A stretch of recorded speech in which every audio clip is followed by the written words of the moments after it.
Sometimes the things we think will save us end up teaching us how to truly live. Simon Foster learned this when he bought a broken-down Porsche 911 with his last savings. At 47, raising his daughter Kyla alone, he thought restoring an old car might give them something to share. When he opened the trunk, he found a leather case filled with letters, photographs, and journals. Inside were stories of love, adventure, and heartbreak from the previous owner. The car wasn't just metal and engine. It carried the dreams of someone who'd lived fully and fearlessly. What Simon discovered would change both him and Kyla in ways neither could imagine. But would he be ready for the secrets these pages held? Before we jump back in, tell us where you're tuning in from, and if this story touches you, make sure you're subscribed, because tomorrow I've saved something extra special for you. The house on Maple Street had seen better days. Paint peeled from the window frames in long, tired strips, and the front steps sagged slightly to the left where the foundation had settled unevenly over the years. But it was home, the only one Simon Foster could afford on a factory supervisor's salary, and he'd made it work for the 3 years since his wife had left. Simon stood in the driveway that Saturday morning, staring at the Porsche 911 he'd just had towed from Bernie's salvage yard. The car sat there like a faded dream, its guards red paint weathered to something closer to dusty rose. The chrome had oxidized, the leather interior was cracked and sun-beaten. But beneath all that neglect, Simon could see the bones of something beautiful. At 47, he'd learned to see potential in broken things. It had to. The screen door creaked open, and his daughter Kyla stepped onto the porch. 16 years old, dark hair pulled back in a careless ponytail, wearing the same oversized sweatshirt she'd worn for 3 days straight. She looked at the car, then at him, her expression carefully neutral. "That's it?" she asked. "That's it." Simon tried to sound enthusiastic. 985 Carrera. Original engine. We can restore it together. "I thought it might be a project," Kyla finished. She'd heard this pitch before, when he'd bought the lumber for the treehouse they never built, when he'd suggested they learn guitar together. The instruments still sat in their cases in the hall closet, but Simon had saved for 2 years for this car. 27 months of putting aside $40 here, $60 there, skipping lunches and wearing his work boots until the soles wore through. $3,200 in cash, handed to Bernie Kowalski in the salvage yard office. And now this piece of automotive history sat in his driveway. He walked around the car, running his hand along the oxidized chrome. The body was surprisingly solid. No rust through, just surface corrosion and neglect. The tires were flat.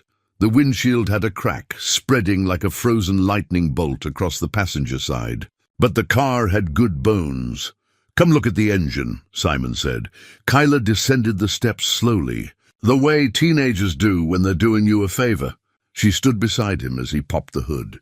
The flat-six engine sat there, dusty and oil-stained but intact. Simon had learned enough about these cars to know what he was looking at. The original motor. All the important pieces still there. "It's an engine," Kyla said. "It's a masterpiece of German engineering," Simon countered, trying to inject some wonder into his voice. "These things were built to last forever. We just need to clean it up, replace some gaskets, get it running again." Kyla looked at him with those eyes, her mother's eyes, that saw through everything. "Dad, do you even know how to fix a Porsche?" "I'll learn. We'll learn together." He closed the hood gently. "I thought maybe we could work on it on weekends. You know, spend some time bonding." There was no meanness in her voice, just a tired acceptance of her father's attempts to bridge the distance that had grown between them. Simon had been trying for 3 years, ever since Janet had left, ever since the divorce papers arrived with her new address in California, ever since Kyla had retreated into that shell of quiet teenage distance. He'd tried cooking her favorite meals, watching the shows she liked, asking about school. Everything felt forced, artificial, like he was following a script for a role he didn't know how to play. The Porsche had been his last idea, something concrete they could work on together, something with a clear goal and visible progress. "Let's at least look inside," Simon said. The doors were unlocked. The interior smelled of old leather, dust, and time. Simon slid into the driver's seat, and despite everything he felt something, a little thrill of possibility. The steering wheel was worn smooth, where hands had gripped it for years. The gear shift was notchy but present. The seats, though cracked, still held their shape. Kyla opened the passenger door and sat down without being asked. That was something. It's actually kind of cool, she admitted. In an old broken-down way, Simon smiled. It won't be broken down for long. We'll get it running, then we can take it out. Should we check the trunk? Kyla interrupted. See what's in there? Simon hadn't thought about it. The trunk was in the front on these cars, typical Porsche engineering. He pulled the release lever, and they both climbed out. Walking to the front of the car, the trunk lid lifted with a metallic groan. Inside, instead of the floor mats and old tools Simon expected, there was a weathered brown leather case. It looked old, the kind of leather that had been quality once, that had aged into something rich and textured. Brass clasps held it closed, tarnished but still functional. Simon lifted it out carefully. It was heavier than he expected, substantial. He set it on the hood of the car. What is it? Kyla asked, and for the first time in months Simon heard genuine curiosity in her voice. I don't know. He opened the clasps. They resisted, then gave way with satisfying clicks. Inside, the case was full, packed with papers, photographs, and several leather-bound journals. The smell of old paper and ink rose up, musty and somehow intimate. Simon picked up the item on top, a photograph, its colors slightly faded but still vivid. A woman stood beside this very car, but the car was new then, gleaming red, perfect. The woman was young, maybe 25, with dark hair whipping in the wind. She was laughing, one hand on the hood, her whole body expressing a kind of joy and defiance that made Simon's chest tighten. Who is she?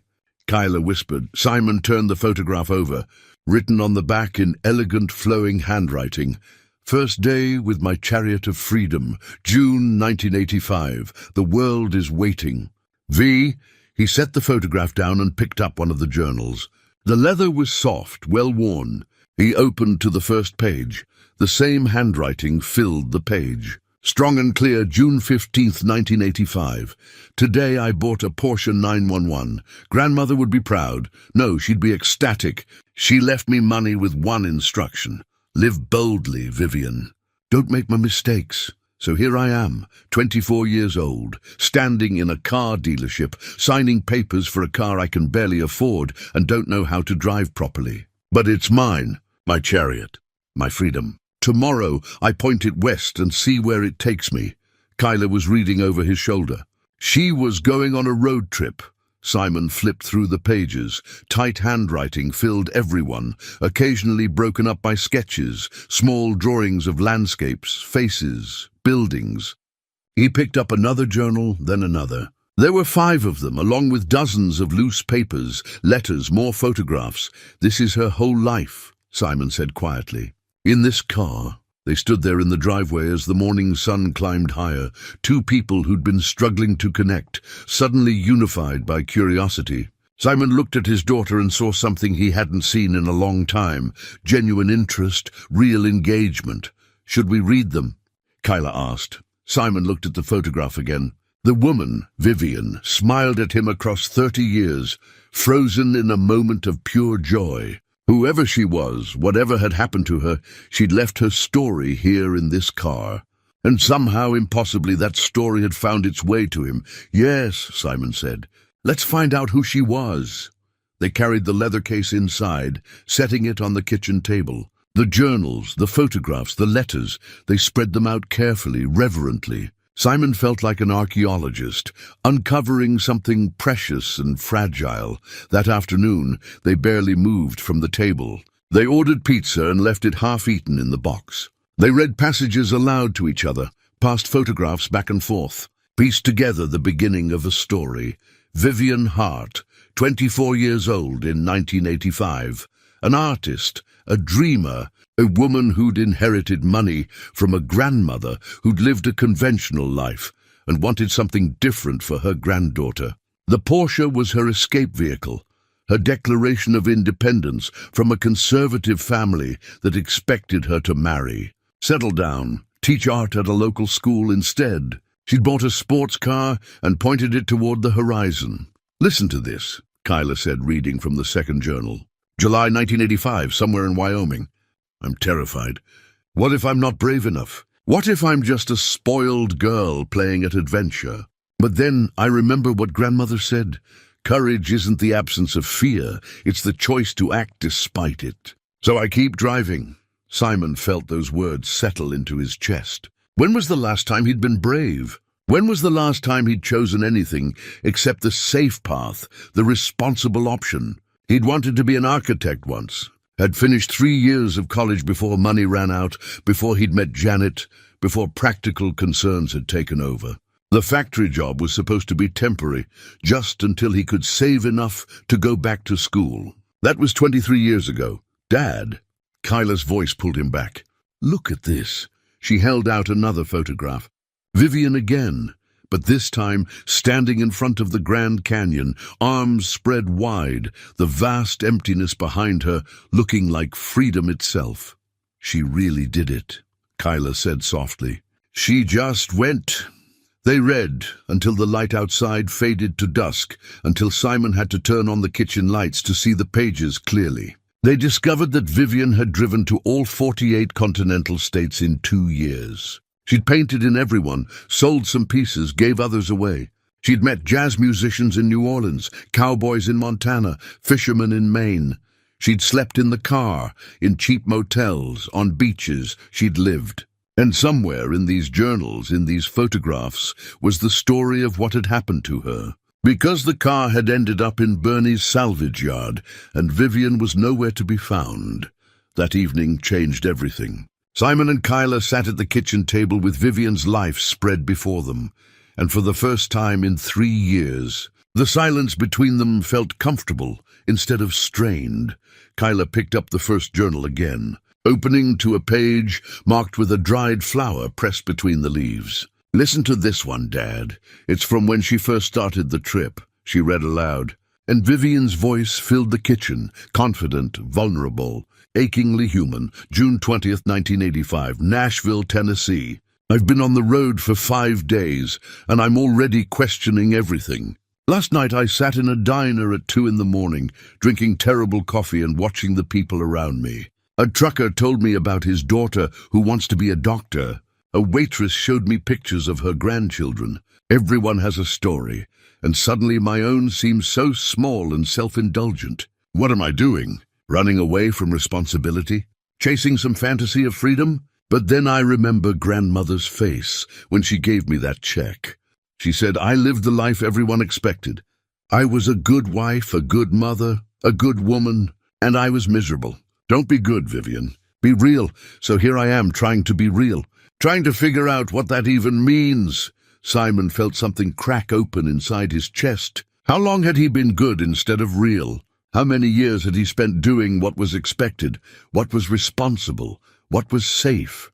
She gets it, Kyla said quietly. She understands. Understands what? Kyla looked at him, and her eyes were wet. That it's scary to be yourself, that everyone expects you to be a certain way, and it's easier to just go along with it. Simon reached across the table and took his daughter's hand. She didn't pull away. They kept reading. The journals revealed a woman who was brave and terrified in equal measure. Vivian wrote about painting in Taos, New Mexico, where the light was so perfect it made her cry. She wrote about getting lost in the back roads of Alabama and being helped by a family who fed her dinner and wouldn't let her pay. She wrote about standing on the shore of Lake Superior and feeling so small beneath the stars that she understood, finally, what humility meant. And she wrote about doubt. Pages and pages of doubt. August 1985, I called my mother today. She cried. She said I'm breaking Father's heart, that I'm throwing my life away, that I'll regret this foolishness. Maybe she's right. Maybe I'm just a spoiled child playing at being an artist. But I can't go back, not yet. Not until I know who I am outside of their expectations. Simon understood that too. He'd spent his whole marriage trying to be the husband Janet needed, the provider, the stable one. He'd given up architecture school, He'd taken the factory job and stayed there year after year. He'd been good, and she'd left anyway. "There's something else here," Kyla said, pulling out a folded piece of paper from between the journal pages. It was yellowed with age, the creases worn soft from being opened and refolded many times. Simon unfolded it carefully. It was a letter, written in the same elegant handwriting, but this one was addressed to someone. "Dearest Sophie," he read aloud. "I'm writing this because I need to say these words, even if you never read them. I need to tell you that every choice I made was about loving you in the only way I knew how." He stopped. The letter went on for 2 pages, but something felt wrong about reading it. This was private, meant for someone specific. "Someone named Sophie. Who's Sophie?" Kyla asked. Simon looked through the other documents, searching for context. He found it at the bottom of the case, a folded newspaper clipping, the paper brittle and brown with age. It was an obituary. Vivian Hart, 33, died peacefully on April 18, 1994, in Portland, Oregon, after a long illness. She is survived by her sister Margaret Hart Reynolds of Boston. Vivian was a gifted artist whose work captured the spirit of the American landscape. In lieu of flowers, donations may be made to the American Autoimmune Foundation.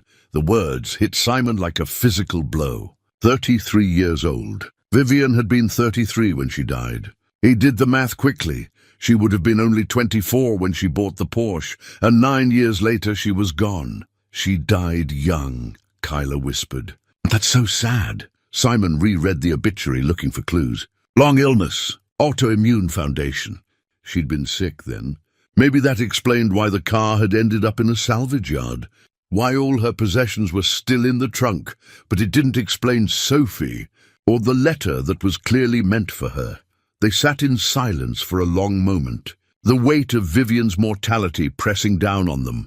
Here was a woman who'd lived so fully, who'd driven across the country chasing beauty and meaning, who'd documented every moment with such care and attention. And she died at 33. "Keep reading the journals," Simon said finally.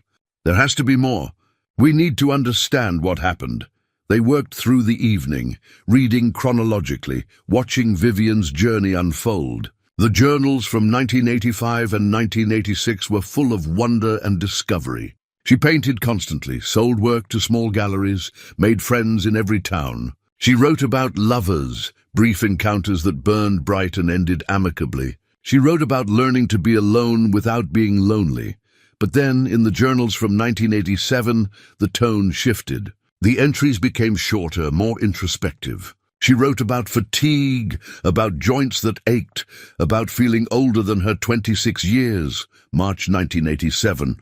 "Something's wrong. I've been tired for months, but this is different. My hands hurt when I paint. I'm scared, but I don't want to stop. If I stop moving, I'll have to face whatever this is." Kyla looked up from the journal she was reading. She knew. She knew something was wrong, but she kept going. "She was running," Simon said. "Running from doctors, from diagnosis, from having to stop." They found the confirmation in a journal from October 1987. Vivian had finally gone to a doctor in Portland. The diagnosis was there in careful, clinical language that she'd copied into her journal.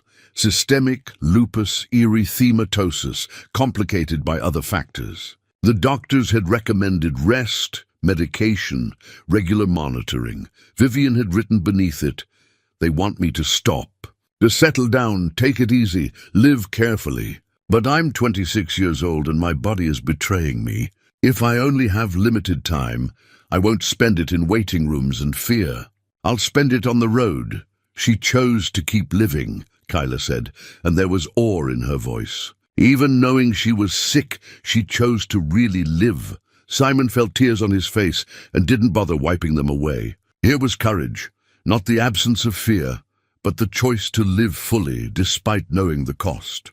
They read until midnight, until their eyes burned and their voices were hoarse from reading aloud. The journals tracked Vivian's journey through illness, through good days and bad days, through times when she could barely lift a paintbrush and times when she created her best work.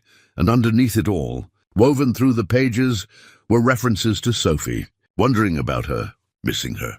Hoping she was happy. We need to find out who Sophie is, Kyla said finally, rubbing her eyes. Vivian wanted her to have this. That letter, it's meant for her.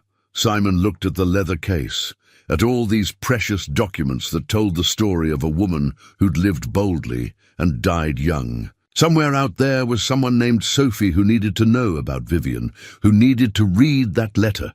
You're right, he said. But first we finish reading. We need to know the whole story before we can decide what to do with it. Kyla nodded, stifling a yawn. Tomorrow? Tomorrow! They carefully organized everything back into the case, treating each item with the reverence it deserved. As Kyla headed upstairs to bed, she paused at the doorway. Dad, thanks for getting the car. Reading about Vivian, it's the most interesting thing I've done in forever. Simon smiled. Me too. After Kyla went to bed, Simon sat alone at the kitchen table, the photograph of young Vivian in his hands. She smiled at him across the decades, full of life and possibility, not knowing what was coming but choosing courage anyway. He thought about his own life, the dreams deferred, the risks not taken, the safe choices that had somehow led to being alone at 47, with a daughter he barely knew how to talk to. He'd been living carefully, cautiously, trying to avoid pain and failure. Vivian had known pain was coming and had chosen to live anyway. Simon set the photograph down gently and made a decision. He would restore the Porsche. He would read every word Vivian had written, and he would find Sophie, whoever she was, and make sure she knew about this extraordinary woman.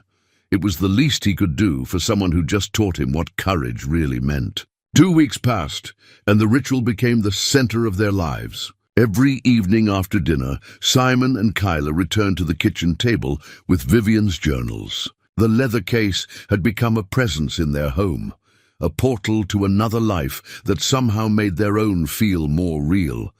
Simon's days at the factory felt different now. He still showed up at 6 in the morning, still supervised the production line, still filled out the same reports he'd been filling out for 20 years. But something had shifted in his perspective. When his mind wandered during the monotonous hours, he didn't think about bills or responsibilities. He thought about Vivian's words, about what it meant to live boldly. Kyla was changing too. She'd started carrying a sketchbook, the kind with thick paper that Simon had found at the art supply store downtown. She drew during lunch at school, on the bus, late at night, when she should have been sleeping. Rough sketches at first, the Porsche, the house, her own hands, but getting better with each attempt. Look at this, Kyla said one evening, spreading a large hand-drawn map across the table. They'd found it folded in the back of the second journal, and it had taken them an hour to unfold it carefully. The creases worn soft from years of use. It was a map of the United States, but transformed by Vivian's hand. Routes were marked in colored pencil, red, blue, green, crisscrossing the country like veins. Small sketches dotted the landscape, a mountain here, a city skyline there, a lighthouse, a desert sunset. And everywhere in that elegant handwriting were notes. Sunrise in Taos, painted until my hands cramped, Simon read aloud. His finger tracing a route through New Mexico. Met a jazz musician in New Orleans who taught me about improvisation in life. Kyla read from Louisiana, stood at the edge of the Grand Canyon and understood how small I am. Drove through a Kansas thunderstorm and felt more alive than ever. The map was a record of experience, a geography of meaning. Simon studied the routes, trying to understand Vivian's logic. She hadn't traveled efficiently or practically. She'd meandered, backtracked, taken detours. The journey itself had been the point. She went everywhere, Kyla said, her voice full of wonder. Every single state. Simon found a note in the margin of the map, dated August 1986. Every person has a story worth hearing. Every place has a lesson worth learning. I'm not collecting destinations. I'm collecting moments of being fully alive. He read it twice, then a third time. When was the last time he'd felt fully alive? Not content, not satisfied, not comfortable, but truly, vibrantly alive. Dad? Kyla's voice pulled him back. Can I ask you something? Of course. Do you ever wish you'd done things differently? Like, made different choices? Simon looked at his daughter, really looked at her. 16 years old, on the edge of adulthood, asking the questions that mattered. He could give her the safe answer, the parent answer. Or he could be honest. Yes, he said. I wanted to be an architect. Did you know that? Kyla shook her head. I was in my 3rd year of college when I met your mom. We were young, and then we were pregnant, and then... He stopped, choosing his words carefully. I made choices that seemed responsible at the time. Got a steady job, gave up school, focused on providing. I thought that's what being an adult meant. Do you regret it? I don't regret you, Simon said immediately. Never you. But I regret not finding a way to do both, to be responsible and to chase the things that made me feel alive. Kyla nodded slowly. Your mom called last week. I didn't tell you. Simon felt something tighten in his chest, but he kept his voice calm. What did she say? She wanted to know if I was okay, if we were managing. Kyla's fingers traced the routes on Vivian's map. She said she's sorry, that she had to leave to find herself. Do you understand that? I think so. Reading about Vivian, how she had to leave everything to figure out who she was. It makes sense in a way, but it still hurt. Simon reached across the table and squeezed his daughter's hand. It's okay for it to hurt and make sense at the same time. Vivian wrote about that, how the most important choices are usually the most painful ones. They sat in comfortable silence for a moment. Then Kyla pulled out another journal. We're up to 1988 now. Should we keep reading? They read about Vivian's continued travels, but the entries were different now. Shorter, more reflective. She wrote less about the places she visited and more about the people she met, the conversations that stayed with her, the moments that felt significant. And she wrote about being tired. So tired. January 1988, Colorado. I met someone. His name is... Kyla paused, squinting at the handwriting. I can't read it. She just put C. Anyway, she met someone and she's scared. Simon leaned over to look at the entry. Vivian had written several pages about this person, this C, who made her want to stop running, who made her imagine a different kind of life. He asked me to stay, Kyla read, to try building something here in this beautiful mountain town. He has a cabin, a workshop where he builds furniture. He makes beautiful things with his hands, things that will last long after he's gone. And I'm tempted. For the first time since I started this journey, I'm tempted to stop. The next entry was dated a week later. I left this morning before he woke up. I'm a coward. He deserves someone who can commit, who can plant roots, who can build a life that lasts. I'm a woman driving herself into the ground, literally. My body is failing and I can't drag him into that. Better to leave clean than to stay and watch him watch me deteriorate. This is what love looks like sometimes, choosing to leave. That's so sad, Kyla whispered. Simon felt it too, the weight of that choice. Vivian had found connection and walked away from it, believing she was doing the right thing. He thought about his own marriage, how he'd tried so hard to make it work, to hold on, even when both of them had been miserable. Maybe there wasn't a right answer. Maybe every choice came with loss. They found the letter an hour later, tucked between the pages like a bookmark. It was sealed in an envelope addressed simply to C, but never sent. Simon looked at Kyla. Should we read it? We've read everything else. He opened the envelope carefully and unfolded the letter.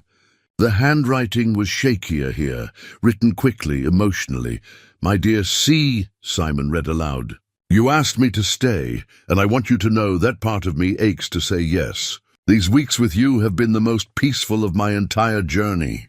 But if I stop moving, will I disappear? My grandmother warned me. Women in our family forget themselves when they love too much, when they try too hard to be what someone else needs. I've spent 2 years becoming myself, and I'm terrified of losing that. You deserve someone whole, someone healthy, someone who can give you forever. I can only give you borrowed time, and that's not fair to you. Please understand. Please forgive me. Please find someone who can love you the way you deserve. I'll carry you with me always. The letter was dated February 1988. Vivian would have been 27 years old. Sick, alone, choosing to keep moving rather than risk losing herself. Kyla wiped her eyes. Do you think she regretted it? I think she questioned it. Simon said, looking at the unsent letter. But I think she believed she was making the right choice. That night, after Kyla went to bed, Simon sat in the garage with the Porsche. He'd started working on it in the evenings, slowly cleaning and assessing what needed to be done. The car was in better shape than he'd thought. The engine was sound. The transmission needed work, but was salvageable. His friend Pete had stopped by that weekend, a mechanic who'd offered to help. Pete had taken one look at the car and whistled low. "You know what you've got here?" Pete had said. "This is a classic. Fix this up right. You could sell it for 40, maybe 50,000. Simon had felt something strange at those words, a possessiveness he hadn't expected. This wasn't just a car anymore. It was Vivian's story, her journey, her final possession. Selling it felt like a betrayal, but fixing it would be expensive. The parts alone would cost thousands, and he didn't have thousands to spare. Simon ran his hand along the dusty hood and made a promise to the ghost of Vivian Hart. He would restore this car. He would honor her memory. And somehow he would find Sophie and make sure she knew about the extraordinary woman who'd written her that letter. It was the least he could do for someone who'd taught him about courage 1 month into their journey with Vivian's journals. Simon had recruited Pete to help with the mechanical work. Every Saturday morning, Pete arrived with his toolbox and a thermos of coffee, and they worked on the Porsche together while Kyla sketched nearby. "You're different." "Man," Pete said one morning, elbow deep in the engine compartment. "More alive or something." Simon handed him a wrench. "You think? I know. Last year, you were going through the motions. Now you've got something in your eyes. Purpose, maybe." Pete paused his work to look at Simon directly. "It's good to see." Simon hadn't told Pete about the journals, hadn't shared Vivian's story with anyone outside his daughter. It felt private, sacred somehow. But Pete was right, something had changed. The journals had cracked something open inside him, let light into places that had been dark for years. The restoration was progressing slowly but steadily. They'd rebuilt the carburetor, replaced corroded fuel lines, cleaned decades of grime from the engine. The car was starting to look like something that might actually run again, but the costs were adding up. Parts for a vintage Porsche weren't cheap, and Simon's savings were disappearing faster than he'd anticipated.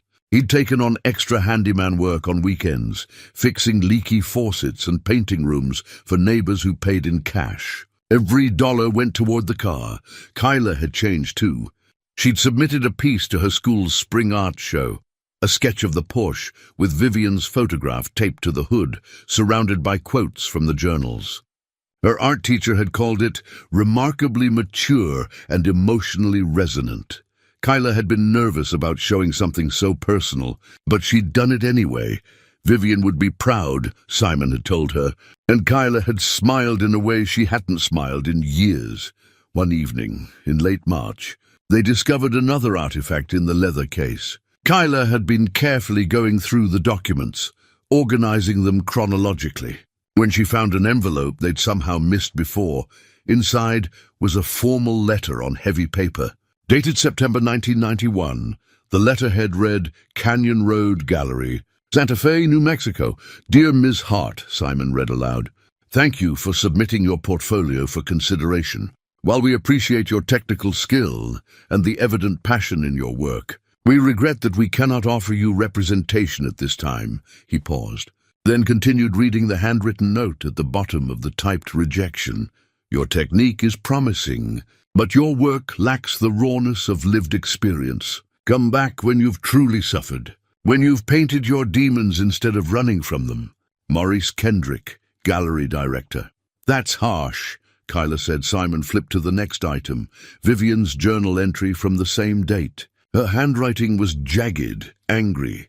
"September 15th, 1991. Maurice Kendrick told me I haven't suffered enough, that my work is pretty but superficial, that I'm painting surfaces instead of depths. Maybe he's right. Maybe I'm just a trust fund girl playing at being an artist, running away from real life instead of engaging with it. Maybe this whole journey has been a cowardly escape, not a brave adventure." The entries that followed were dark. For weeks, Vivian barely wrote. She'd rented a room in Sedona and stopped traveling. The sketches in her journal during this period were rough, angry, unfinished. October 20th, 1991. I haven't painted in 3 weeks. I sit in front of blank canvases and feel nothing. Maybe Kendrick was right. Maybe I'm a fraud. Maybe I should go home, admit defeat, let father say, "I told you so." Kyla looked stricken. She almost gave up. "Keep reading," Simon said. "There's more." The breakthrough came in November. A single journal entry titled "Awakening" in underlined letters. November 3rd, 1991. I understand now. Kendrick was right, but not in the way he meant. I haven't been running from suffering, I've been running from truth. I've painted beautiful landscapes and interesting faces, but I haven't painted my own story.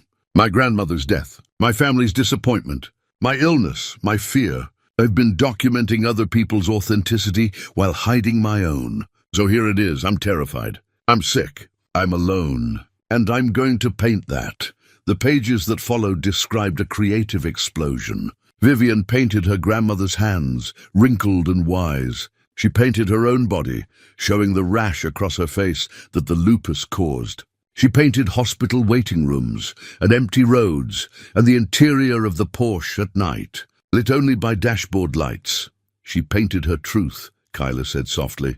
Simon found photographs tucked into the journal, Polaroids of the paintings Vivian had described. They were raw, honest, painful, and they were beautiful in a way the earlier work hadn't been. December 1991. I sent new slides to Kendrick. I don't care if he accepts them or not.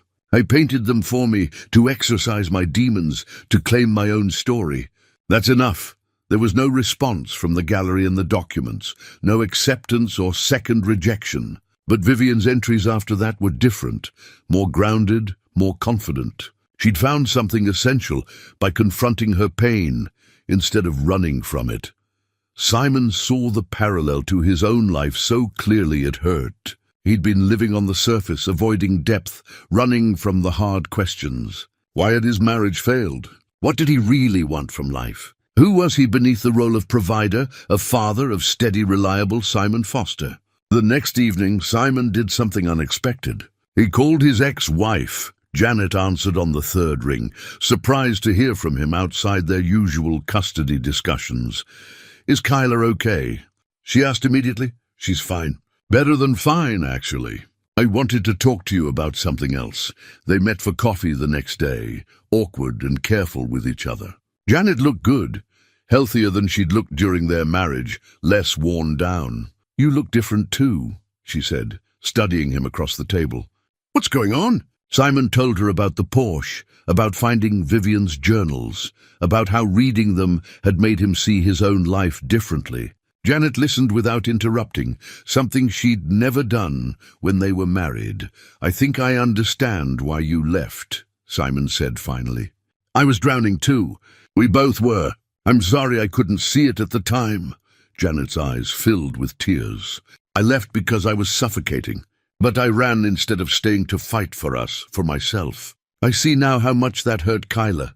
She's working through it," Simon said, reading about Vivian, about someone who made hard choices and lived with the consequences. It's helping her understand that adults are just as lost and scared as teenagers. Sometimes they talked for 2 hours, the most honest conversation they'd had in 10 years of marriage and 3 years of divorce. They didn't reconcile, that ship had sailed, but they understood each other better. And that understanding felt like a gift. When Simon got home, Kyla was at the kitchen table with her sketchbook and Vivian's journals.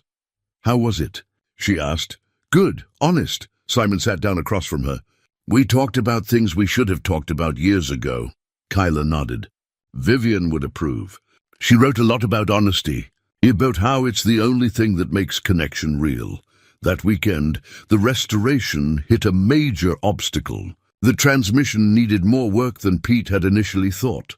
Expensive work that would require specialized parts and expertise. "I hate to say it," Pete said, wiping grease from his hands, "but you're looking at maybe $3,000 just for the transmission. That's on top of what you've already spent.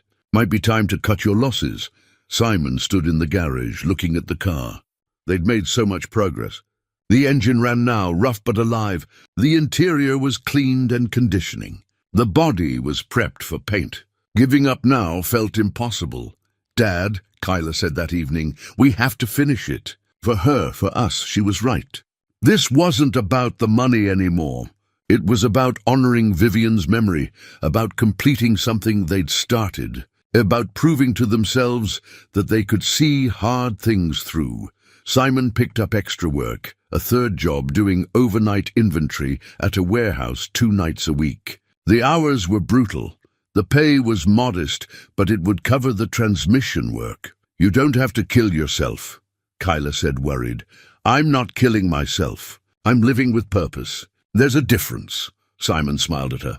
"Vivian taught me that." Late that night, exhausted but unable to sleep, Simon read Vivian's entries about pushing through doubt, about commitment in the face of obstacles. March 1992.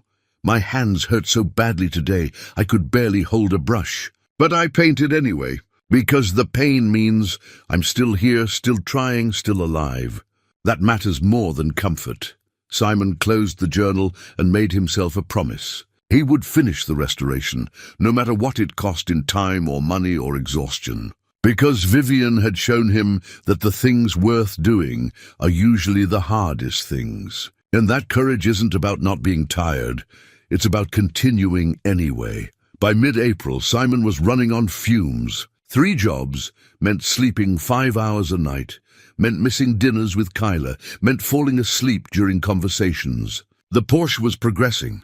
The transmission was being rebuilt. The bodywork was nearly complete, but the cost was showing in the dark circles under Simon's eyes, in the way his hands trembled from exhaustion. "Dad, this is getting crazy," Kyla said one morning, when she found him asleep at the kitchen table, his face pressed against one of Vivian's journals. Simon jerked awake, disoriented. "What time is it?" 6:30. "You have to be at the factory in half an hour." She poured him coffee, concern written across her face. "You can't keep doing this." "I'm fine, you're not fine. You're exhausted." Kyla sat down across from him. "Vivian lived fully, Dad, but you're killing yourself. That's not the same thing. That's not the lesson." Her words hit harder than they should have. Simon had been so focused on finishing the restoration, on honoring Vivian's memory, that he'd lost sight of what actually mattered, being present for his daughter, living with purpose rather than just working himself to death. At the factory that day, his exhaustion caught up with him. A simple inventory count he should have double-checked went through with errors, causing a production delay. His supervisor, a stern man named Gallagher, pulled him aside. "Foster, what's going on? You've been solid for 20 years, but lately you're distracted. This isn't like you. I'm sorry. It won't happen again. See that it doesn't. I'd hate to write you up, but I will if I have to." Simon nodded, feeling the weight of responsibility pressing down. He couldn't afford to lose this job, not with bills piling up and the restoration costs mounting. But he couldn't give up on the Porsche either. That evening, he and Kyla returned to the journals. They were deep into 1992 now, and the entries were more sporadic, shorter.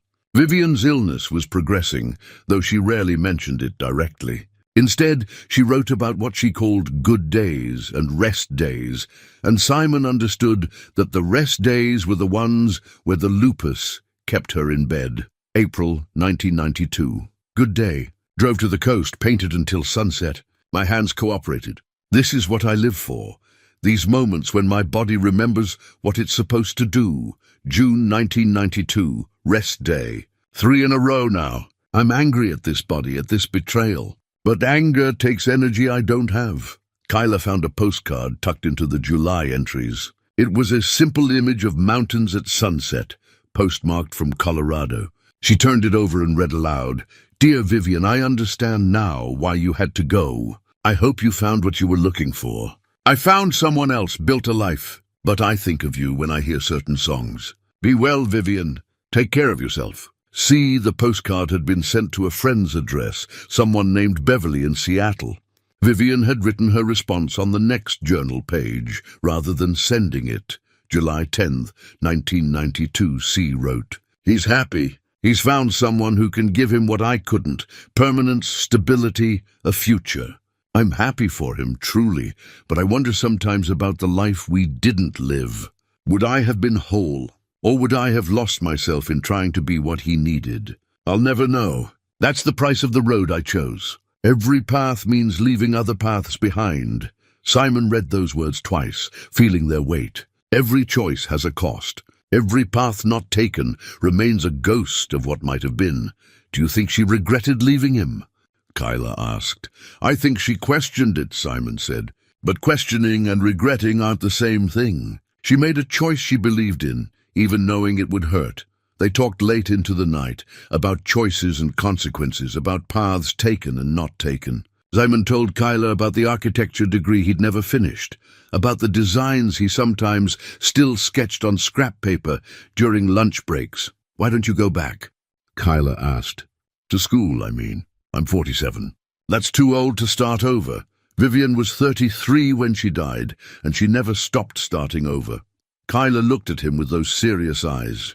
Age is just, I don't know, an excuse maybe? Simon thought about that after she went to bed. Was age an excuse? Or was it a practical reality? He had bills, responsibilities, a daughter to raise. Going back to school wasn't realistic, but then neither was spending $3,000 restoring a dead woman's car because her story had touched something in him he'd thought was long dead. The next Saturday, Pete arrived to work on the Porsche.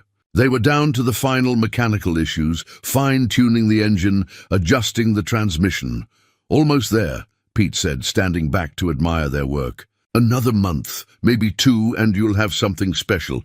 But that afternoon, they discovered another problem. The brake system needed to be completely replaced. The lines were corroded. The calipers were seized. Another $1,500 minimum. Simon sat down on the garage floor, suddenly overwhelmed. He'd already spent more than he'd planned, worked more hours than he should, pushed himself past reasonable limits. And now this. I can't do it, he said quietly. I can't keep spending money we don't have. Pete sat down beside him. You could sell it as is. Get most of your money back. Cut your losses. Is that what you do? Pete was quiet for a moment. No, but I'm not the one working 3 jobs and raising a teenager alone. Kyla appeared in the garage doorway. She'd been listening. Dad, you told me that Vivian kept going even when she was sick, even when it would have been easier to stop. You said that was courage. This is different. How? You started something that matters. Are you going to quit because it got harder than you expected? Simon looked at his daughter, 16 years old and wiser than he'd given her credit for. She was right. Quitting now would be admitting that money and exhaustion mattered more than commitment, more than honoring a promise he'd made to himself and to Vivian's memory. Okay, he said finally. We finish it. That night Simon made a decision. He'd quit the warehouse job. The overnight shifts were destroying him. He'd finish the restoration more slowly, save up for each repair instead of rushing. It would take longer, but he'd still be present for Kyla, still be able to function at his main job. Quality over speed. Presence over perfection. The journals from late 1992 and early 1993 showed Vivian making similar calculations. She wrote about slowing down, about choosing carefully which trips to take, which paintings to attempt. Her body was forcing her to be more intentional, more present in each moment. January 1993, I'm planning what I'm calling my farewell tour. One last drive across the country, visiting the places that shaped me, the people who matter. I don't know how much time I have left. The doctors won't give me numbers, just worried looks, but I know it's limited. So I'll make it count. Every mile, every conversation, every sunrise. I'll make it all count. Reading those words, Simon felt tears on his face. Vivian had known she was dying and had chosen to spend her remaining time living, not waiting. She'd faced her mortality with open eyes and kept driving anyway. She's so brave, Kyla whispered. She's human, Simon said. Scared and brave at the same time. That's what makes her story matter. She wasn't fearless. She was just willing to act despite the fear. They read about Vivian's farewell tour, a careful route through the places that had meant the most to her. New Orleans for the music, Taos for the light, the Grand Canyon for perspective. Colorado, where she'd fallen in love and chosen to leave. And then, in the spring of 1993, a cryptic entry: "I need to see her one more time, even if she doesn't know me. Even if it breaks my heart. I need to know she's okay." "Who's her?" Kyla asked. "She keeps writing about someone, but she never says who." Simon had noticed it too, references throughout the later journals to a her that Vivian missed, worried about, hoped was happy. At first he'd assumed it was her sister, but the emotional weight seemed different, deeper. "I don't know," Simon said, "but I think we're about to find out." They were approaching the end of the journals now, the final months of Vivian's life. Simon felt a strange reluctance to finish reading, as if closing the last journal would mean losing her completely, ending the connection that had transformed his life over these past months. But the story had to be read. The truth had to be known, and somewhere in these final pages was the answer to who Sophie was, and why Vivian had written her that letter of love and apology. 2 months had passed since they'd first opened the leather case. The Porsche was nearly complete. Paint restored to its original guards, red, interior reupholstered, engine purring with precision. It looked beautiful, almost new, as if the decades had fallen away. Simon had quit the warehouse job as planned, and the change was immediate. He slept better, smiled more, actually had conversations with Kyla instead of falling asleep mid-sentence. They still worked on the car together every weekend, but at a sustainable pace. With Pete's help and careful budgeting, Kyla's art had blossomed. Her piece had been featured prominently at the school show, and her art teacher had suggested she consider applying to summer programs. She was sketching constantly now, developing her own style, bold lines and emotional depth that reminded Simon of Vivian's later work. One evening in late May, they settled down with the journals from 1993.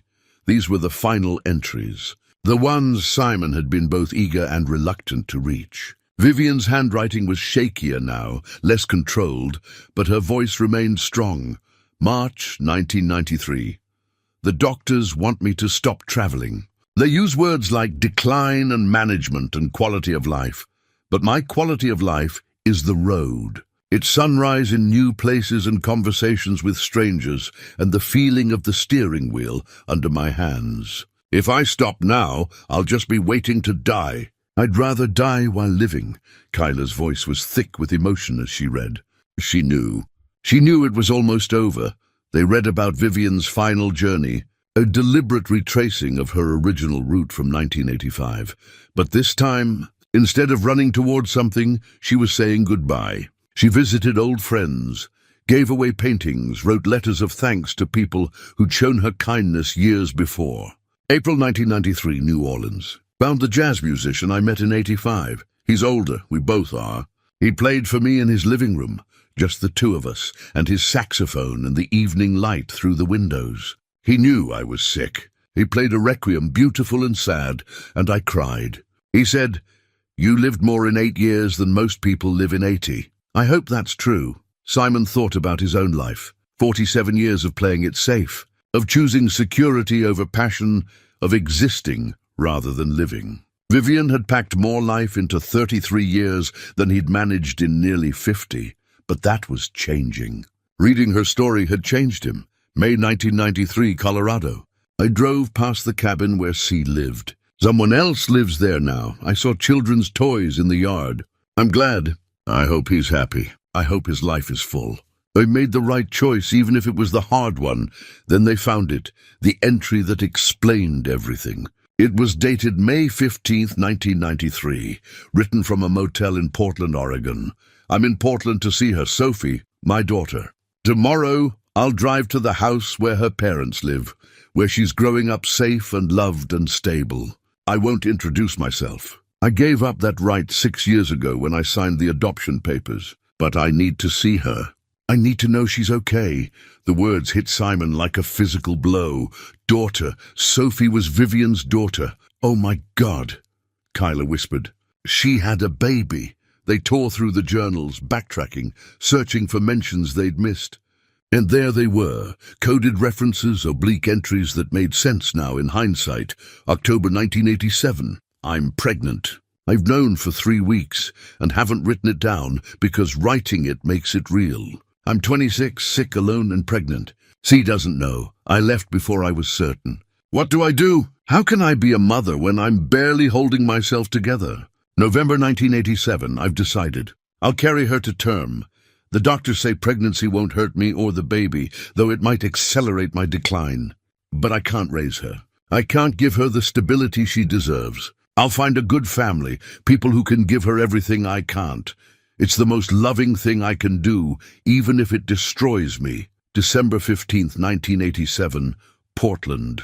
She was born this morning. Sophie Hart, 7 pounds 3 ounces, perfect. I held her for 3 days. 3 days of memorizing her face, her tiny fingers, the way she wrinkled her nose when she slept. Tomorrow the Parkers come to take her home. They're good people, a teacher and a carpenter, stable and kind.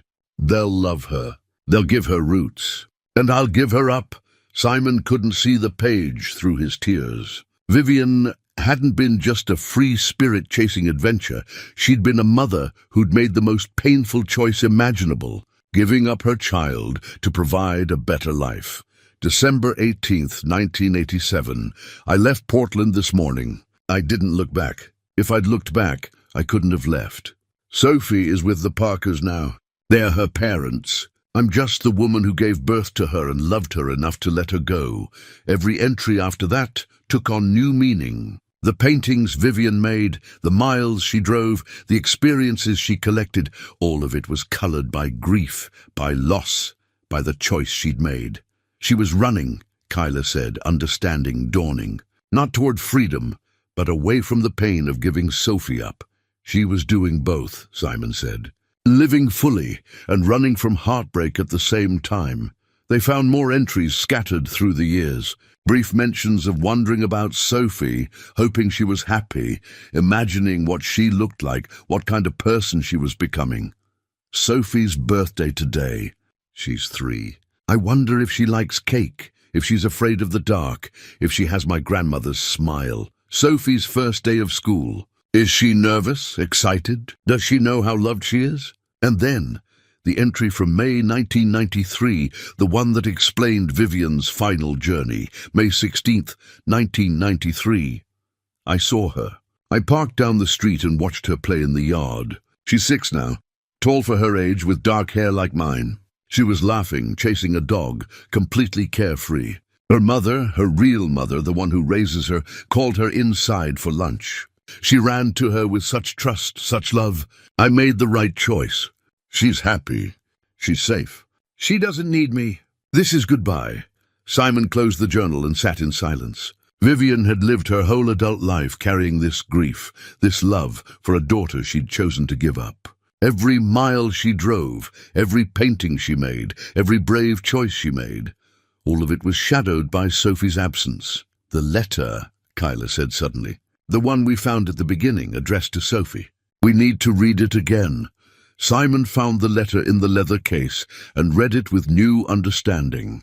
Every word carried the weight of 6 years of absence, of love expressed through distance, of a mother who'd sacrificed everything for her daughter's well-being.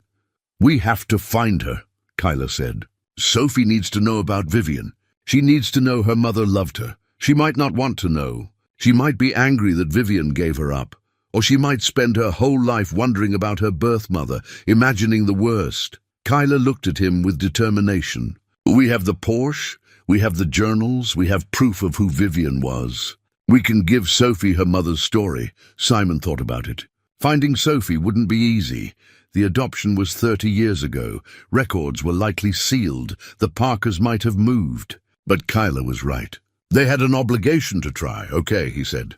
We'll find her. The final journal entries from late 1993 and early 1994 were brief, increasingly difficult to read as Vivian's handwriting deteriorated. But her spirit remained strong. January 1994, I'm tired. So tired, but I finished one last painting, the best thing I've ever done. I call it The Road Not Taken. It shows a fork in the road, 2 figures walking away from each other. One toward a sunrise, one toward a house with a child's swing. It's about choosing, and about how every choice means leaving something beautiful behind. April 1994. This is probably my last entry. The doctors say weeks, maybe days. I've made arrangements. The Porsche goes to Sophie when she turns 25, along with everything in this case. My lawyer has instructions. I hope she understands. I hope she forgives me.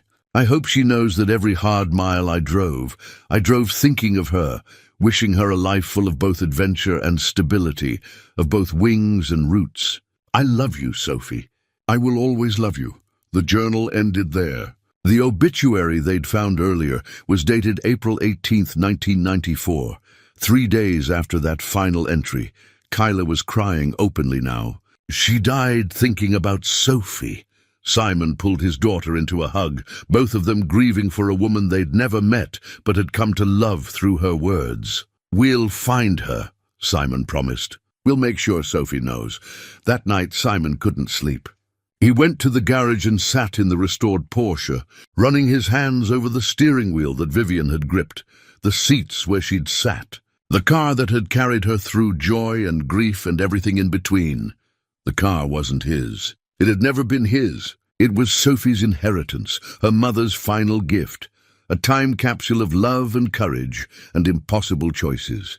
He would find Sophie Parker. He would tell her about Vivian, and he would give her back the mother she'd never known. Finding Sophie proved more difficult than Simon had imagined.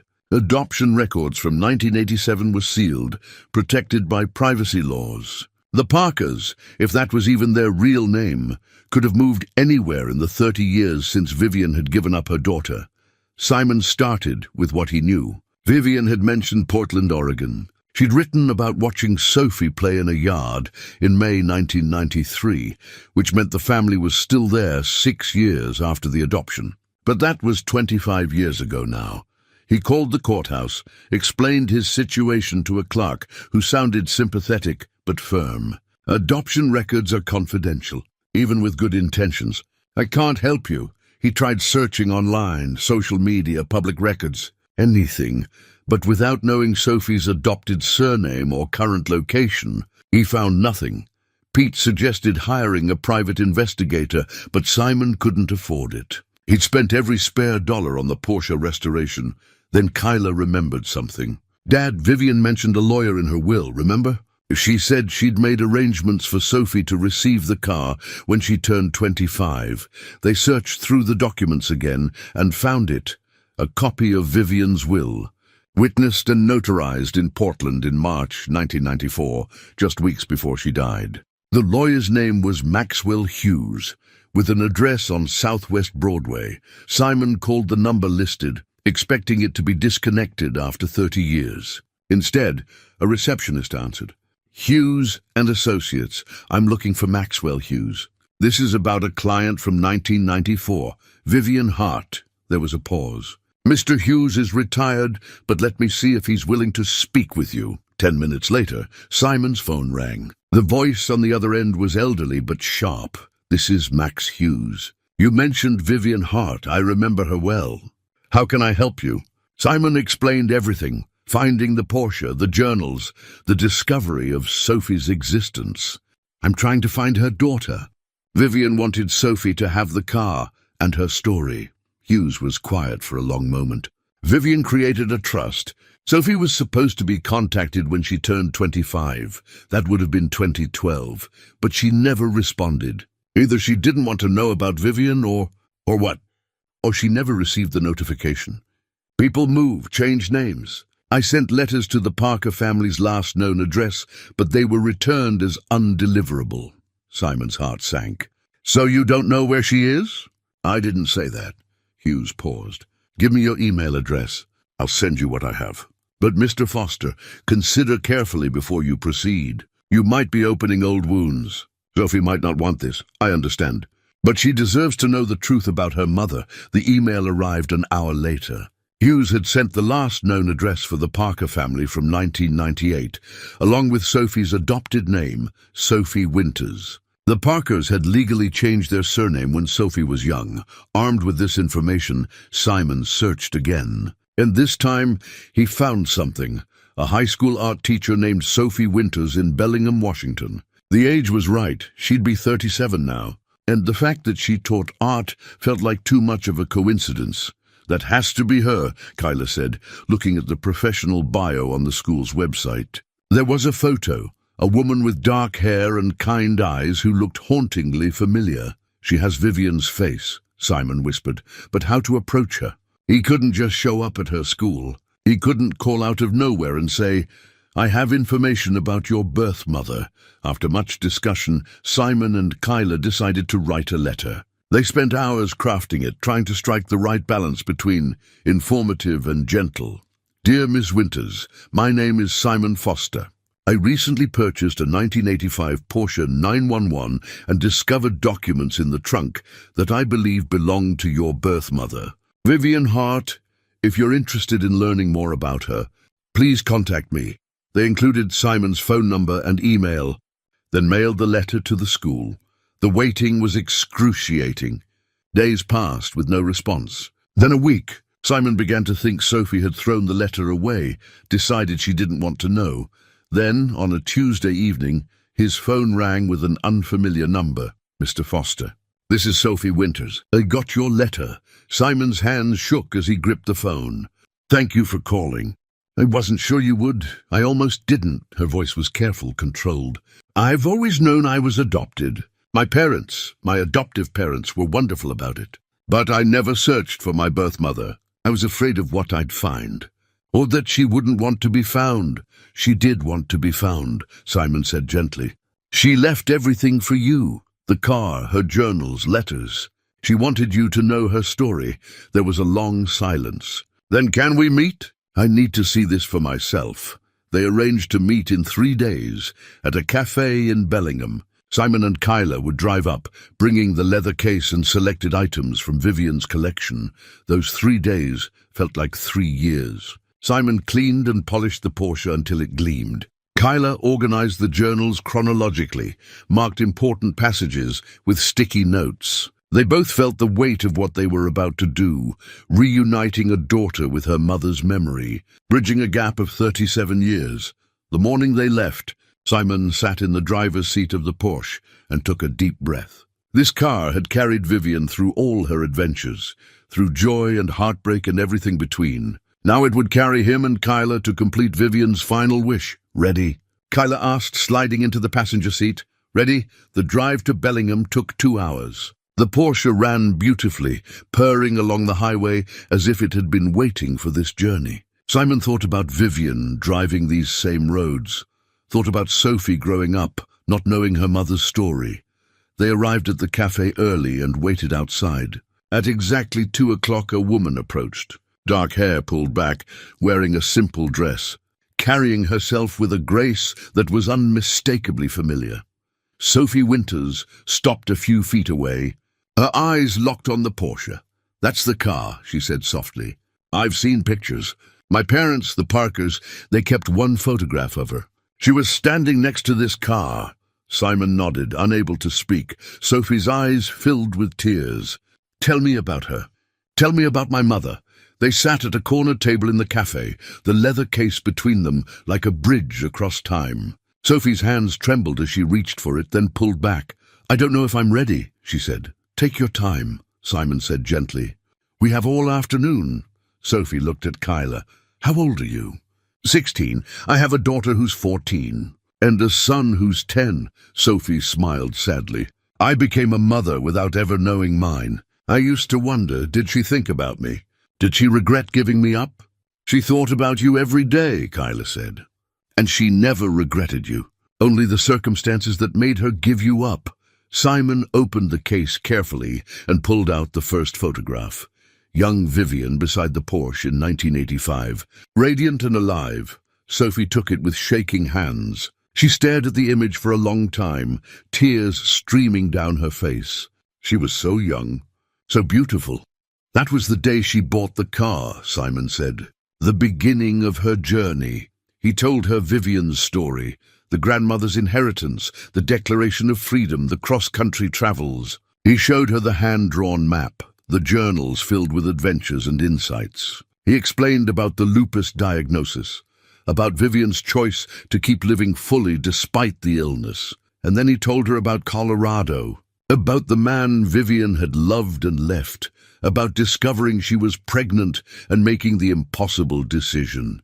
"She carried you for 9 months," Simon said quietly.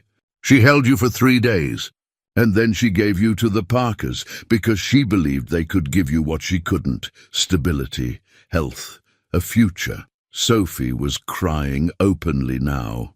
"I had a good childhood. My parents loved me so much. I never felt like I was missing anything." "That's what Vivian hoped for," Kyla said. "She wrote about that, hoping you'd be happy, hoping you'd feel loved." Simon showed Sophie the journal entries, the ones from the pregnancy, from the birth, from the heartbreaking days after giving her up. Sophie read them through tears, her hands pressed against her mother's handwriting, as if she could feel Vivian through the ink. "May 1993, Simon said. "Vivian came back to Portland. She found your house and watched you play in the yard. You were 6 years old. She wrote that seeing you happy and loved was the greatest gift she could have received. It told her she'd made the right choice. She saw me."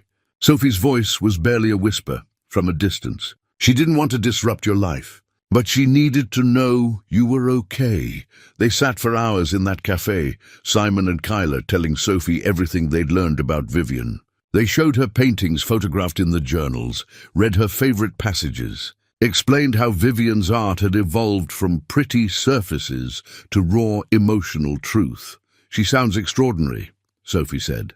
"Brave and flawed and real. She was human," Simon said.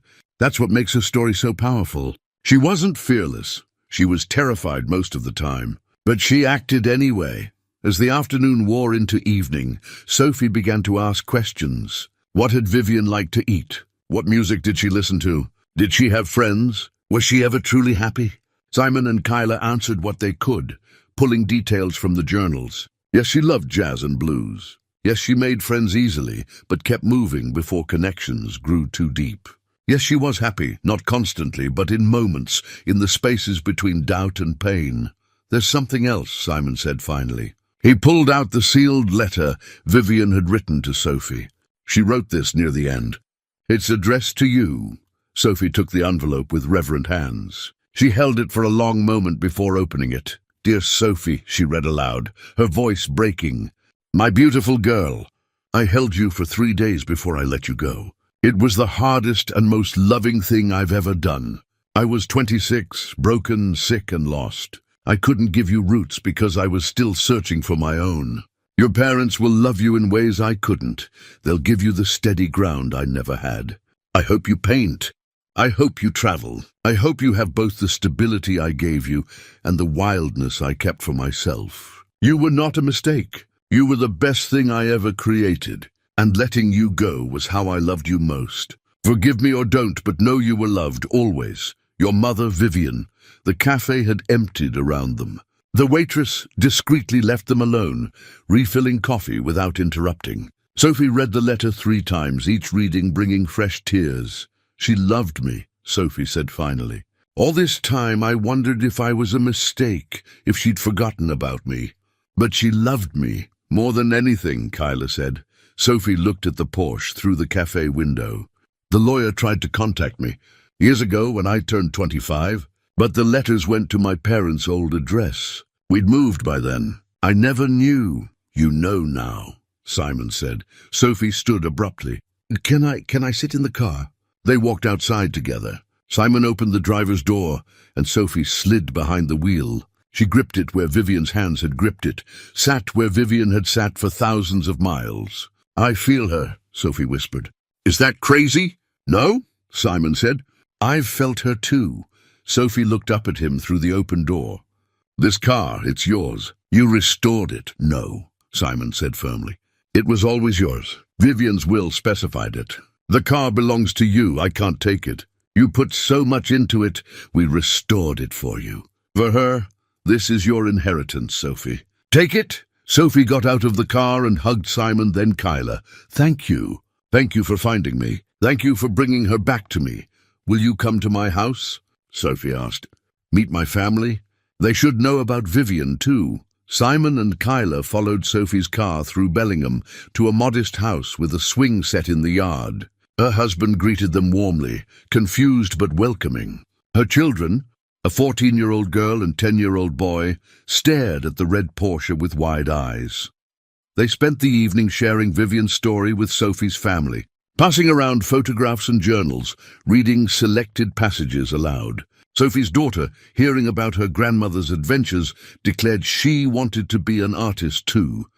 As night fell, Simon knew it was time to leave. But something had shifted. They weren't just returning a car and some documents. They'd given Sophie something precious, her history, her mother's love, the truth about where she came from.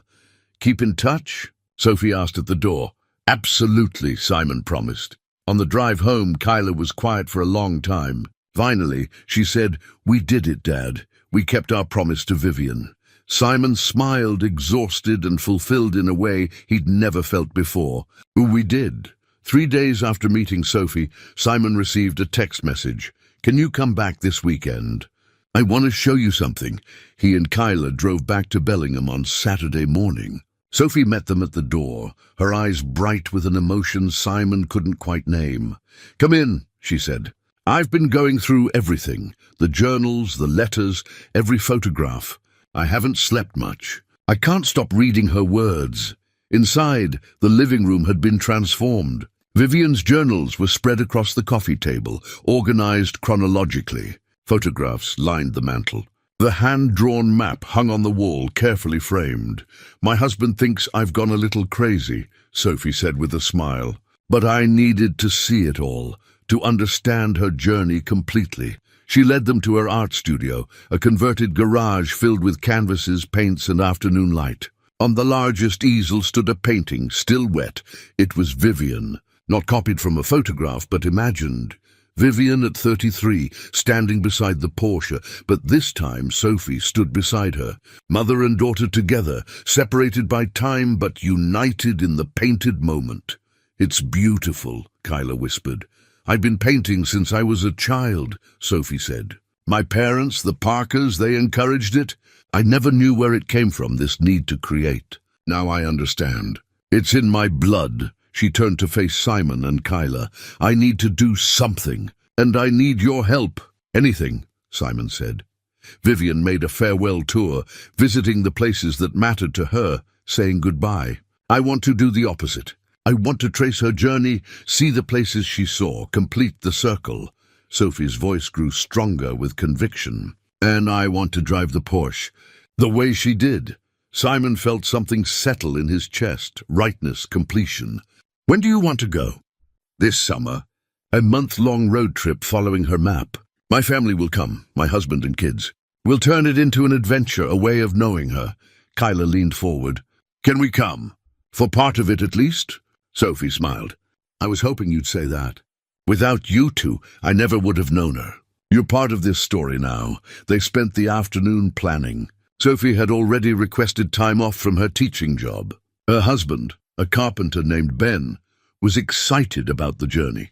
Their children were thrilled at the prospect of a cross-country adventure. "We'll start in Portland," Sophie said, tracing the route on Vivian's map, "where she gave me up.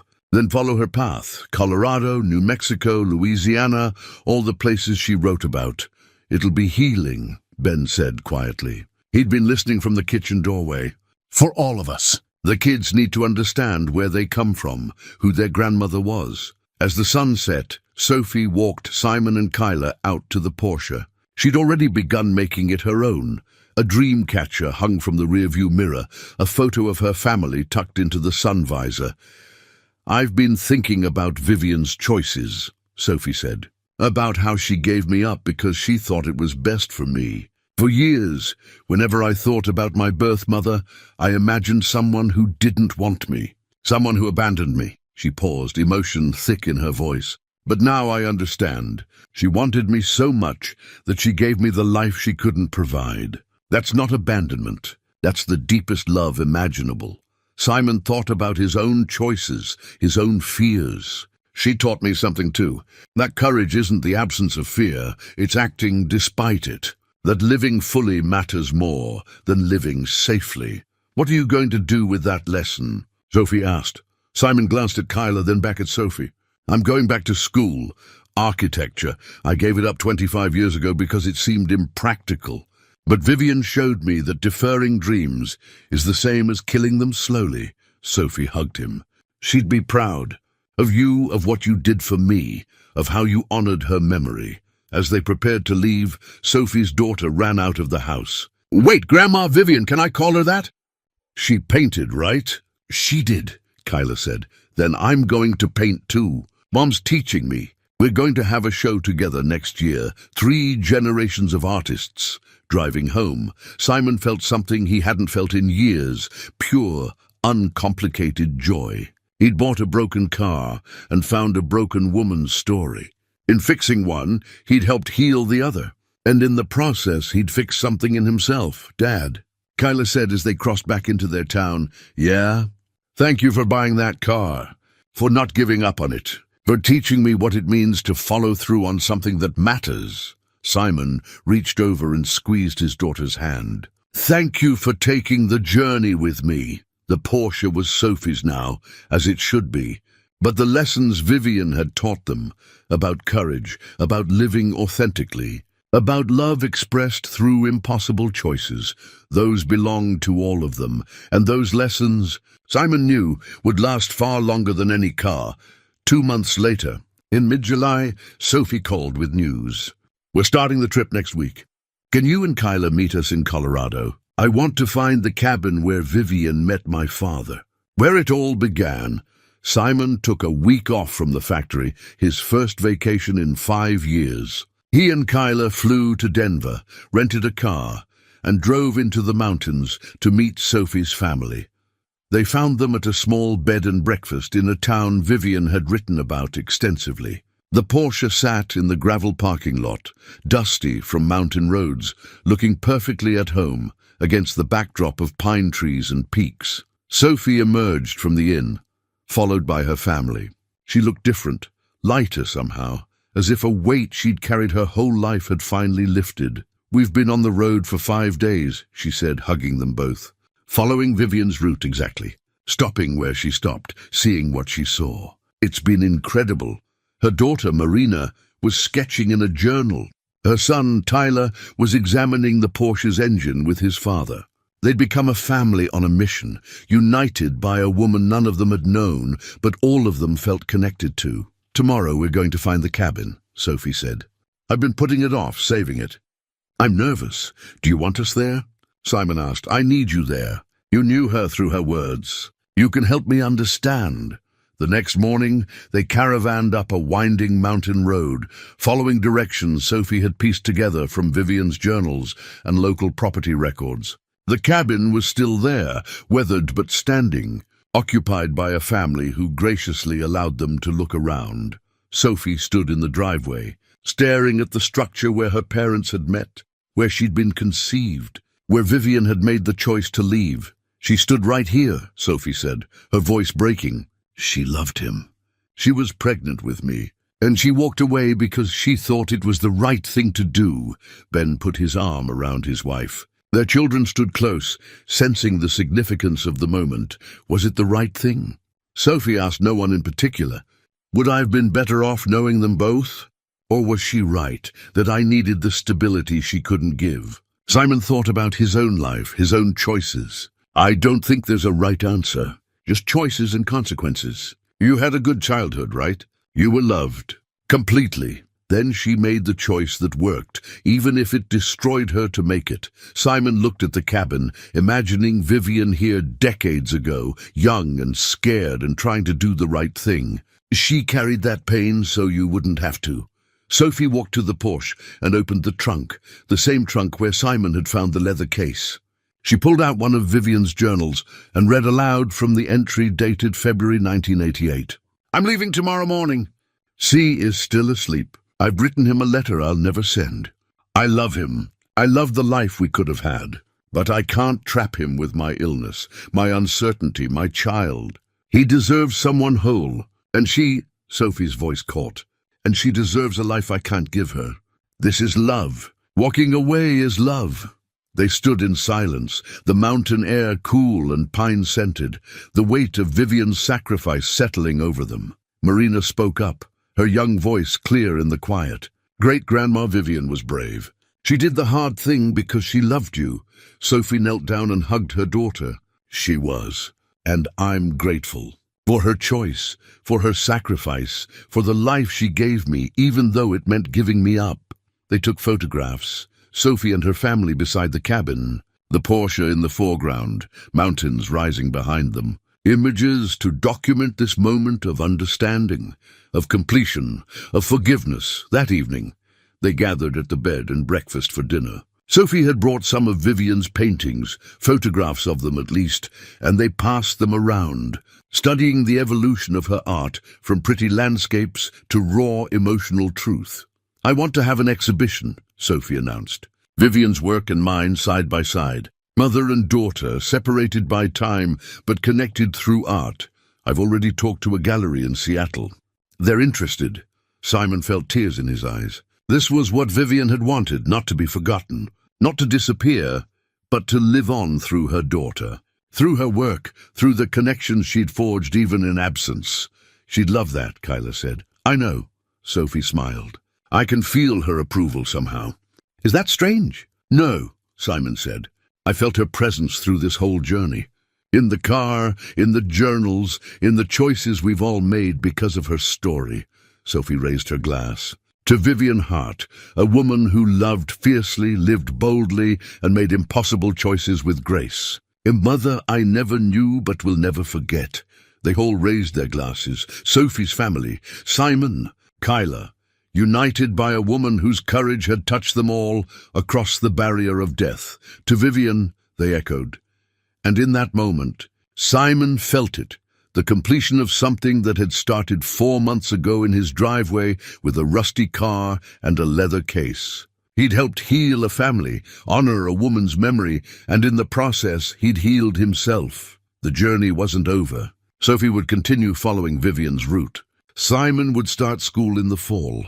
Kyla would keep creating art, but the hardest part, the finding, the understanding, the forgiveness, was complete.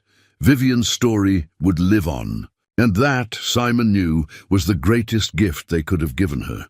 3 months had passed since the journey to Colorado. Autumn had arrived, painting the trees in Simon's neighborhood with the same vibrant colors Vivian had once captured in her paintings. Simon stood in his driveway, the empty space where the Porsche had sat for months, now filled with nothing but fallen leaves. But the emptiness didn't feel like loss. It felt like completion. His life had changed in ways he couldn't have imagined when he'd first bought that rusted car. He'd enrolled in evening classes at the community college, working toward finishing his architecture degree. The coursework was challenging after 25 years away, but he approached it with a determination he'd never possessed as a young man. Vivian had taught him that it's never too late to reclaim deferred dreams. The factory job continued, but Simon saw it differently now. Not as a trap, but as a foundation. It paid the bills and gave him the stability to pursue what mattered. He'd learned from Vivian's story that you didn't have to choose between responsibility and passion. You could honor both. Kyla had been accepted into a prestigious summer art program for the following year with a full scholarship. Her portfolio, filled with sketches documenting their journey with Vivian's story, had impressed the selection committee. She still sketched constantly, but now she also talked about her future with excitement rather than uncertainty. Their relationship had transformed. They really talked, about things that mattered. The distance that had existed for 3 years had been bridged by a dead woman's journals and a shared mission to honor her memory. Simon's phone buzzed. A text from Sophie, gallery opening next month. You're coming, right? He smiled and typed back, wouldn't miss it. Sophie had completed Vivian's route, driving the Porsche to all the places her mother had visited. She documented the journey in paintings and photographs, creating a body of work that honored Vivian while establishing her own artistic voice. The exhibition, titled Roots and Wings, A Daughter's Journey Home, would feature Vivian's paintings alongside Sophie's new work. Pete stopped by that afternoon, bringing coffee and curiosity. "How's school going?" "Exhausting, exhilarating," Simon grinned. "I had forgotten how much I love designing things, creating spaces that matter." "You look 10 years younger," Pete observed. "That car, finding those journals, it changed you." "It did. Vivian changed me. She showed me what courage actually looks like, not the absence of fear, but the willingness to act despite it." Pete nodded toward the empty driveway. "Miss the car?" "Sometimes. But it's where it belongs, with Sophie. I see pictures, she posts them on social media. The Porsche at the Grand Canyon, in New Orleans, at the Oregon coast. It's still traveling, still carrying stories." That evening, Simon sat with Kyla at the kitchen table, the same table where they'd first opened the leather case and discovered Vivian's world. They were working on homework together, a comfortable routine they'd established. "Mum called today," Kyla said, not looking up from her math problems. Simon's hand paused over his textbook. "How is she?" "Good. She asked about the Porsche, about Sophie. She said she's proud of us, of what we did." Kyla looked up. "She wants to visit next month. Is that okay?" "Of course." "She's your mother." She said something else too. She said reading about Vivian made her think about her own choices, about running away instead of fighting for what mattered. Kyla's voice was quiet. "I think she regrets leaving." Simon thought about that. Regret is complicated. Maybe she needed to leave to understand what she'd lost. People are messy and imperfect. Vivian taught me that too. You can make painful choices and still be worthy of love and understanding. The doorbell rang. Simon opened it to find a package, a large flat envelope with a Seattle postmark. Inside was an invitation to Sophie's gallery opening, along with a photograph. It showed the restored Porsche in Sophie's driveway, surrounded by her family. But beside it was another image, the original photograph of young Vivian with the car in 1985. The two images were mounted side by side, showing the car then and now, the mother then and the daughter now. On the back, Sophie had written, "Thank you for bringing my mother home to me. Thank you for showing me that love sometimes looks like letting go, and that courage sometimes looks like holding on. The exhibition is dedicated to you and Kyla, the guardians of stories, the keepers of memories, the people who finish what others start. With gratitude and love, Sophie." Simon felt tears on his face. This was why it had all mattered. The late nights reading journals, the exhaustion of 3 jobs, the restoration work, the search for Sophie. Not for recognition or reward, but for this. A daughter knowing her mother, a story preserved, a legacy honored. "We did good, didn't we?" Kyla said, reading over his shoulder. "We did." That night Simon couldn't sleep. He went to the garage where the Porsche had sat for months. The oil stains on the concrete were still visible, ghost marks of the car's presence. He stood there, remembering the first day he'd opened that trunk, the moment everything had changed. Sometimes the things we think will save us end up teaching us how to truly live. He'd bought a car hoping to connect with his daughter. He'd found a woman's life story, and in the process he'd discovered something essential about courage, about love, about the choices that define us. Vivian Hart had lived boldly and died young, but her story hadn't ended with her death. It had multiplied, touched lives, created connections across decades. Through Sophie, through the art they would both create, through the lessons they'd all learned. Vivian would live on. Simon looked up at the stars through the garage window and whispered into the darkness, "Thank you, Vivian, for the journey, for the lessons, for showing me what it means to live." And somewhere, in the space between memory and spirit, he felt her answer, not in words, but in the deep knowing that his life had been changed, that he'd honored her story, that the broken car in a salvage yard had carried them all toward healing. The Porsche was gone, but its gift remained, a reminder that courage means acting despite fear, that love sometimes requires sacrifice, and that our stories, the ones we live and the ones we leave behind, matter more than we know. Simon Foster, at 48, was finally fully alive. And that was everything.